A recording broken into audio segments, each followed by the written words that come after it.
Esse episódio é baseado no caderno de estudos elaborado pelo professor Dr. Marcelo Lessa, idealizador e mentor do projeto ENAC Turbo. Olá! Hoje a nossa análise vai mergulhar de cabeça no caderno 6, que trata de um tema assim que é puro suco de prova da FGV, os princípios informativos do registro de imóveis. Parece um assunto meio teórico, né? Mas a verdade é que entender isso é entender a alma do sistema. A nossa missão aqui é justamente essa, ir além da decoreba e ver como esses princípios são a espinha dorsal, sabe? Aquilo que sustenta a segurança de comprar e vender um imóvel no Brasil. Vamos transformar essa teoria em uma ferramenta prática. Exato. E o professor Lessa já começa o material com um ponto de partida que, assim, define tudo. O Brasil não copiou um modelo puro. Como assim misto? O sistema é misto ou eclético. Não é como na França, por exemplo, onde o simples contrato já pode transferir a propriedade. E também não é como na Alemanha, onde o registro é quase uma entidade abstrata, descolada do negócio que o gerou. Certo. É o famoso quem não registra não é dono. Exatamente. O artigo 1245 do Código Civil é claríssimo. A propriedade se transfere com o registro.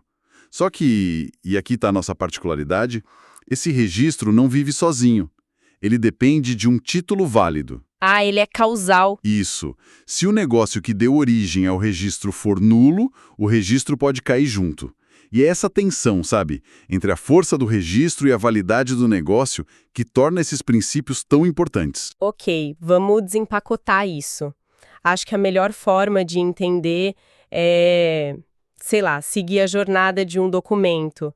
Uma escritura de compra e venda, por exemplo, desde a hora que ela chega no cartório. Qual é o primeiro passo? Quem dá o pontapé inicial? O pontapé é sempre do interessado. E isso já nos leva direto ao primeiro princípio, o da instância, ou, como alguns chamam, rogação. Instância. Isso. O oficial de registro, por regra, é inerte. Ele não sai por aí procurando registros para fazer, né? Ele precisa ser provocado.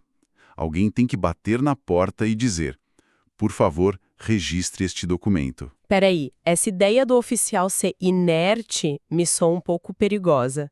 Quer dizer que se ele vê um problema óbvio se formando numa matrícula, mas ninguém o provocou, ele tem que ficar de braços cruzados. Isso não poderia gerar uma injustiça maior lá na frente? É uma excelente pergunta.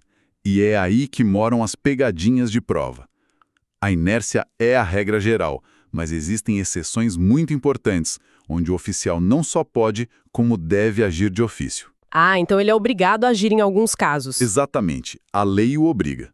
Por exemplo, se a prefeitura muda o nome de uma rua, o oficial deve averbar essa alteração em todas as matrículas daquela rua, sem que cada morador precise pedir. Entendi. Outro caso clássico é a correção de um erro material evidente, sabe? Um erro de digitação que não altera o direito e não prejudica ninguém. Nesses casos, a inércia cede para o bom senso. Mas para os atos principais, tipo um registro de compra e venda, a regra é clara. Sem pedido, não há ato. Ok, ficou claro. Então o interessado deu o primeiro passo, ele bateu na porta do cartório com o título na mão. Mas imagino que precise existir uma forma de organizar quem chegou primeiro. É aí que o protocolo entra em cena. Exatamente aí. E esse momento é tão crucial que gera um dos princípios mais famosos, o da prioridade. Prioridade. A máxima, o primeiro no tempo é o mais forte no direito, ganha sua forma mais concreta aqui. A prioridade não é de quem assinou a escritura antes, mas sim de quem apresentou primeiro no livro de protocolo. Ah! Como o professor Lessa resume de forma brilhante no fichamento do caderno, prenotação é vida. Prenotação é vida. É uma frase forte.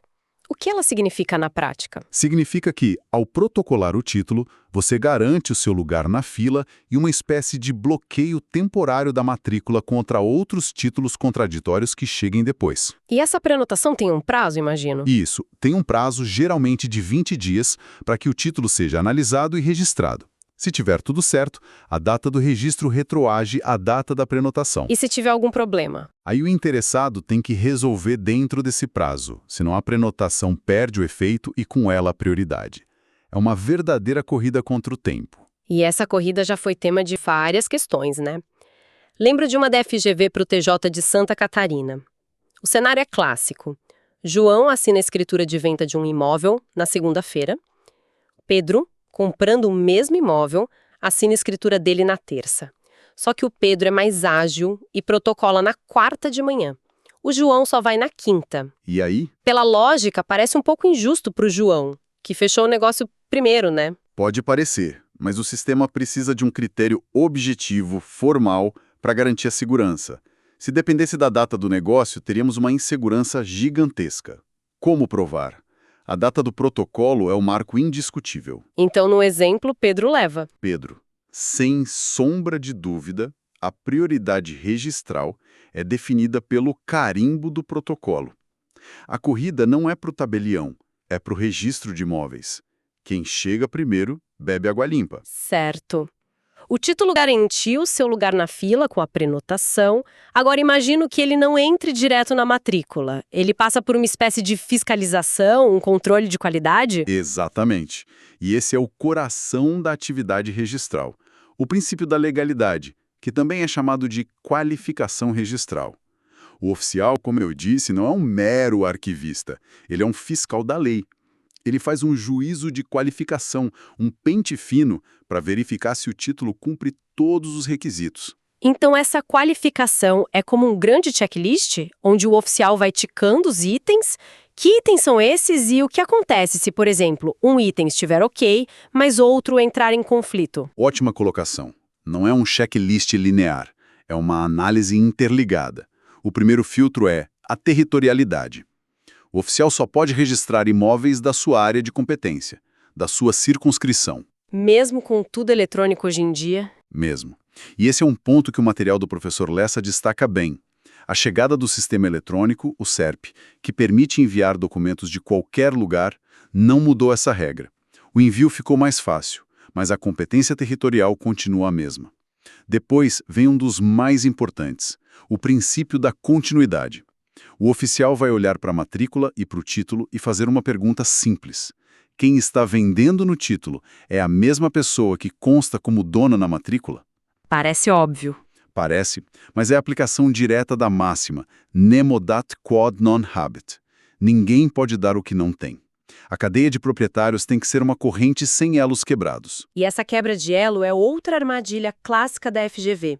Lembro da questão pro TJ de Alagoas sobre um herdeiro que quer vender um imóvel. Ele já tem o formal de partilha, que diz que o imóvel é dele, mas ainda não registrou esse documento. Ele pode vender direto? Não pode. É a quebra de continuidade perfeita. Na matrícula, o proprietário ainda é o falecido. Ah, entendi. O herdeiro, para o registro, ainda não é o dono. Ele precisa primeiro registrar o formal de partilha para que o imóvel passe para o nome dele. Só então, com a continuidade restabelecida, ele vai poder vender. Mas e o princípio da Saizine? A herança não se transmite na morte? Sim, se transmite para a posse e a propriedade. Mas para o poder de dispor do bem, de vendê-lo, o registro é indispensável. Deixar de fazer isso cria um título tóxico, sabe? Ninguém vai conseguir registrar até que o elo perdido seja consertado. Certo, a corrente precisa estar íntegra. Mas e se a pessoa é a dona na matrícula, a continuidade está ok, mas mesmo assim ela não pode vender? Isso é possível? Sim, e aí entra o princípio da disponibilidade. O oficial verifica não apenas se a pessoa é a dona, mas se ela pode dispor daquele bem. Tipo uma ordem judicial. Exatamente. O exemplo mais forte é uma ordem de indisponibilidade de bens que hoje é controlada pela CNB. Se o CPF do vendedor está com uma ordem de indisponibilidade, mesmo que ele seja o proprietário na matrícula, ele perdeu temporariamente o poder de vender. O bem está travado. A continuidade está ok, mas a disponibilidade não. Perfeito. O registro é negado. E a parte dos detalhes? A descrição do imóvel, os dados das pessoas. É o princípio da especialidade, que tem duas faces. A especialidade objetiva exige que o imóvel esteja perfeitamente descrito, individualizado. É o que o pessoal chama de CPF do imóvel. O CPF do imóvel. Gostei. Não pode haver dúvidas sobre qual é aquele pedaço de chão. E aqui tem uma história curiosa. Eu já vi matrículas antigas que descreviam o terreno como vai até o grande pé de manga e vira à direita na cerca de arame. Não brinca. Hoje, isso é impensável. A qualificação barra na hora, exigindo georreferenciamento, coordenadas de GPS. A especialidade objetiva nos tirou da era do pé de manga para a era da precisão matemática. Do pé de manga pro GPS. Adorei a imagem. E a outra face? É a especialidade subjetiva, que cuida da perfeita qualificação das pessoas. Nome completo, CPF, estado civil, regime de bens, profissão, tudo. Isso é fundamental para evitar fraudes e problemas com homônimos. Garante que é o João da Silva certo que está vendendo. Perfeito. Título apresentado, protocolado, qualificado, passou por todos esses filtros e sobreviveu. Ele finalmente é registrado. Qual é a grande mágica que acontece nesse momento? Qual é o efeito disso para o mundo lá fora? A mágica é a transformação do privado em público. Com o registro, a gente ativa o princípio da publicidade. Aquele negócio que era um contrato entre duas pessoas, agora se torna uma verdade oficial, oponível contra todos, erga omnes. Ninguém pode alegar ignorância. Ninguém mais no Brasil pode alegar que não sabia quem era o dono daquele imóvel ou se havia uma hipoteca registrada nele. A informação é pública. E dessa publicidade nasce uma presunção, certo? A ideia de que o que está no registro é verdade. É a tal da fé pública. Mas quão forte é essa fé? Se estiver escrito no registro, é uma verdade absoluta, imutável? Não. E esse é um ponto que define o nosso sistema. A presunção de veracidade que o registro gera é juris tantum, ou seja, relativa. Relativa. Ela é forte, vale até que se prove o contrário, mas não é absoluta. Se descobrimos que o registro foi feito com base em um título falso, por exemplo, uma ação judicial pode anular aquele registro. Lembra do que falamos no início? O nosso registro é causal. Ele está ligado à validade do título. Ele não cura nulidades. Certo. E dentro dessa lógica de dar segurança, tem um princípio que o professor Lessa chama no material de a blindagem do adquirente. Me parece ser a promessa final de todo esse sistema. Vamos falar da concentração? Esse princípio, que ganhou muita força com a Lei 13.097 de 2015, é um pilar do mercado imobiliário moderno. A ideia é simples e poderosa. O que não está na matrícula não está no mundo jurídico para prejudicar o comprador de boa-fé. Tudo tem que estar ali na matrícula. Todas as questões importantes que afetam o imóvel, uma ação judicial, uma penhora, uma promessa de compra e venda a outra pessoa, tudo isso deve estar averbado na matrícula. Vamos para o caso concreto, que a FGV adora. A questão do TJ de Pernambuco é um ótimo exemplo. Maria compra um apartamento. Ela é super diligente, pega todas as certidões, não vê nada de errado, vai ao cartório e registra a compra. Meses depois, aparece uma penhora trabalhista contra o antigo dono. A dívida é de antes da venda, mas a penhora não estava averbada. Maria pode perder o apartamento? Pelo princípio da concentração, não. A boa-fé de Maria é presumida porque ela confiou naquilo que o Estado, através do registro público, lhe disse. Que o imóvel estava livre. Faz sentido. Centrada na matrícula, ela não pode ser oposta a Maria, o credor do antigo dono que vá atrás de outros bens dele. O objetivo aqui é proteger a circulação de riquezas, né? Se todo comprador tivesse que ser um detetive, ninguém mais compraria imóveis. A matrícula vira o currículo completo e confiável do imóvel. Exatamente. Faz todo sentido. Perfeito. Uma última nuance, que sempre gera dúvida. Digamos que uma escritura foi feita em 1990. Naquela época, os requisitos eram bem mais simples. Agora, alguém leva esse título antigo para registro. A lei hoje é muito mais exigente.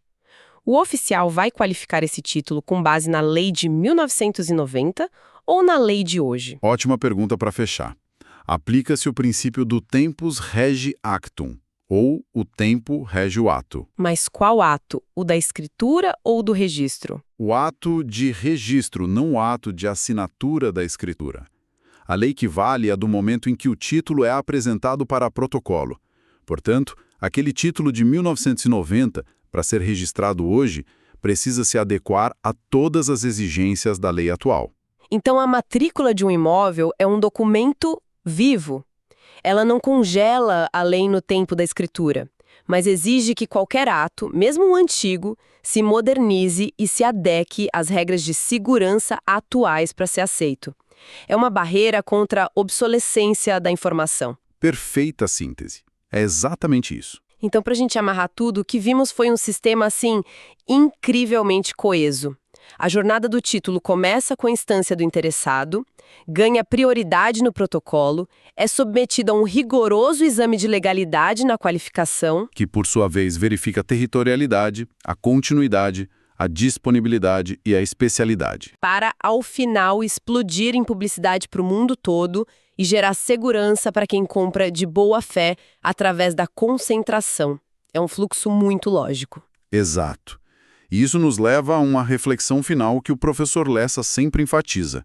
A qualificação registral, com todos esses princípios, é muito mais do que burocracia. É um ato de justiça preventiva. Justiça preventiva. Ao filtrar os títulos e garantir que só o que é legal e certo entre na matrícula, o oficial de registro evita que milhares de conflitos cheguem ao judiciário. Ele resolve o problema antes que ele nasça. É um trabalho silencioso de pacificação social que dá a base segura para as pessoas investirem, construírem suas vidas e para a economia gerar. Podcast produzido a partir do conteúdo do projeto ENAC Turbo, sob a autoria e orientação do professor Dr. Marcelo Lessa. Se esse conteúdo ajudou nos estudos, não esqueça de se inscrever no canal e ativar as notificações. Assim, o YouTube avisa imediatamente assim que o próximo resumo for liberado. Até a próxima.